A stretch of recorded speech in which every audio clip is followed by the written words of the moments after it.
How's it going, guys? Necromancer Noob with a fun build today called the Crimson Gunslinger. It's a fun build with some good damage, and I'm going to show you what we got going on with this build. Right off the bat, the stars of the show is of course the Invoker and the Gunslinger utilizing that quick draw skill.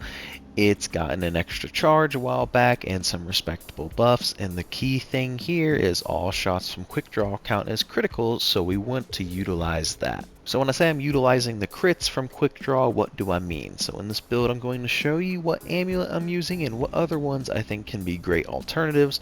I'm going to show you 3 rings that I think are what you should use, and some other rings that I think can be a good 4th choice as well. Of course though, I don't think there's a wrong answer, and there's so many rings that I want to hear from you all, so what do you think is a good choice? Starting off, we do have the Invoker as the prime class with the Way of Keula skill, Gunslinger as the secondary, and with the quick draw skill. I'm using Index of the Scribe if I want a good damage boost, but only if we're confident in being able to hit weak spots with that quick draw skill. Otherwise, other good choices are the Hyperconductor, giving us some more skill charges, the Jester's Bell if we want a little boost in all the damage and casting speed, Chains of Amplification if we're using extra status effects. That's a good combination for that. It goes well with the Way of Keula as well. Butcher's Fetish is a good for crit boost, but it does take a little bit to start up with that melee charge attack.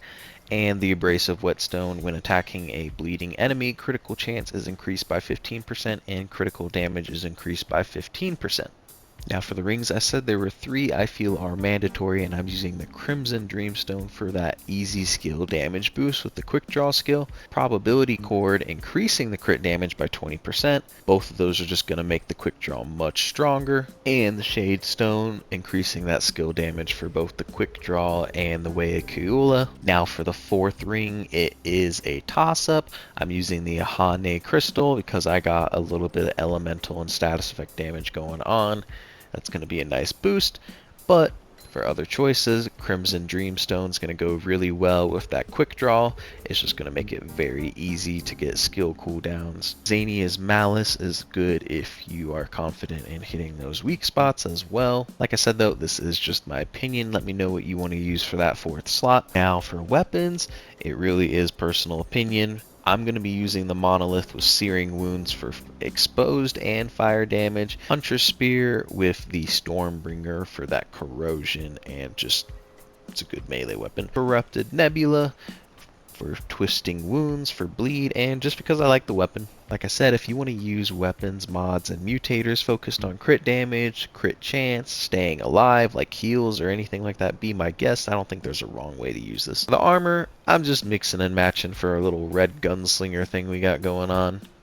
Just matches the title I gave it because we're using the ring and the quick draw. You know, it's a gunslinger. Anyways, otherwise traits, I think you can kind of toss up and do whatever you want. I would just make sure Flashcaster is probably maxed out. I would make sure Expertise for skilled cooldowns is maxed out, and I would make sure Amplitude for the increases AoE and aura size is maxed out as well. I'm doing Lifesteal and Health Regen because I like those 2. Those are 2 of my favorites, but like I said, totally optional. We are using the Resonating Heart because I like the relic. It's a solid relic. We are using it with the mythic skill cooldown, the mythic casting speed, and the mythic skill damage. Just going well with the skill kind of thing we got going on with this build. But that just about covers this build. I'll show gameplay Forgotten Kingdom DLC because why not?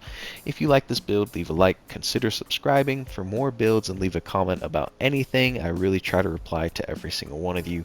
But anyways, thanks for checking out this build. Have a good day. I will see you all later. Bye-bye.